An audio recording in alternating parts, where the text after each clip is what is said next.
Now, let's go to Laura Meckler, who I believe is in D.C. We're going to get some response to what President Obama just said. Laura, I mean, obviously, this is a sad day for Americans. This attack, though, really does show how Byzantine and how dangerous it is to be in a country like Libya right now, doesn't it? Absolutely. It's, and American diplomats and obviously American armed forces are taking risks every day. And I think that certainly brings this home. And I think that was one of the main points that President Obama was trying to make in his statement, was to honor that and to make clear that, yes, this is a dangerous world. Yeah. And now, I mean, what does the president do? Because obviously people are going to want an answer for this, right? We went in there. We went to help the Libyans. We have to get rid of Muammar Gaddafi. Is this how we get repaid? That is going to be the question. Well, I actually think there's also another question on the table today. I do think that that is one of the questions for sure. And he said that, it was interesting listening to his statement where he talked about how other Libyans helped that were on the side of the U.S. And he made a point to say that this is not essentially, they were not speaking for all of Libya. So I think that that was a subtlety in his statement that was probably important for him to convey because, we have a long road ahead in Libya, and this is not the end of it. What sparked these protests and these murders was clips of an American film that denigrated the Prophet Muhammad. And obviously, some sort of extreme voices in this country and responded to by very extreme forces in Libya and in other parts of the Arab world. So the interesting thing politically is what happened with in the presidential race. Republican challenger Mitt Romney's first response was to criticize the Obama administration because the Egyptian embassy had said that it condemned efforts to denigrate other religions. Right. So we have, Laura, and then he. I'm going to cut you off because I don't want to steal your thunder. Actually, before we get to Mitt Romney, I want to break in because we have some of Mitt Romney's comments. So let's listen to those and then we can get into it. So let's listen to this for a second.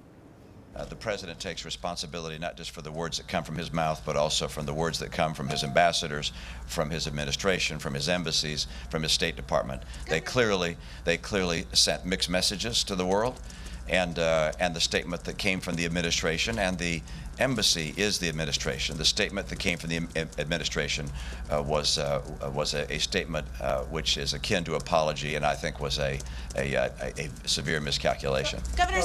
Yeah, so there you can hear from Mitt Romney. Look, this thing is still breaking. All the details are still coming out. We know four are dead, unfortunately. Details are still coming out. Was this really the time for Mitt Romney to jump in and score political points?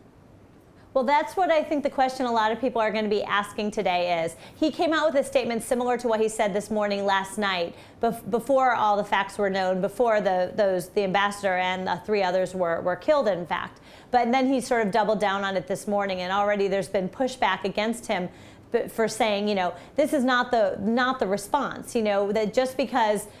And you heard in President Obama's statement, tucked in there was sort of a caveat. Yes, we never condone denigrations of other people's religions. However, that does not excuse this. And what the Romney campaign and what Governor Romney are doing is seizing on the fact that the administration was critical at all of this American film. And I just think it seems a little off tune. Is that really the way you want to come out as a potential commander-in-chief when our American diplomats were at risk last night and then, of course, brutally killed? The first thing you want to do is talk about whether a tweet about the freedom of religion was, appropriate or not.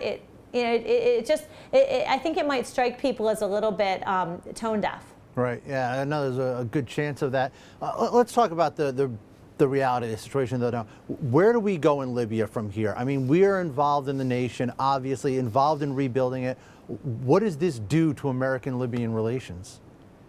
Well, I think that's an open question right now, and I don't think we know the answer to that. I think that this is something that the countries are going to have to really work hard to get through. We can't just walk away from Libya. This is a country that's struggling to form a new democracy and is obviously emphasis on the word struggling. So I don't think this is a situation where we're going to see the U.S. pull out or, cut off diplomatic relations. I don't think we can afford to do that. We need to see Libya succeed. But it's going to be tense and it's going to be difficult, and I don't know exactly what the path forward is yet. Yeah. All right, Laura Meckler, thank you very much. Appreciate your time coming right after the speech like that. I'll let you get back to work.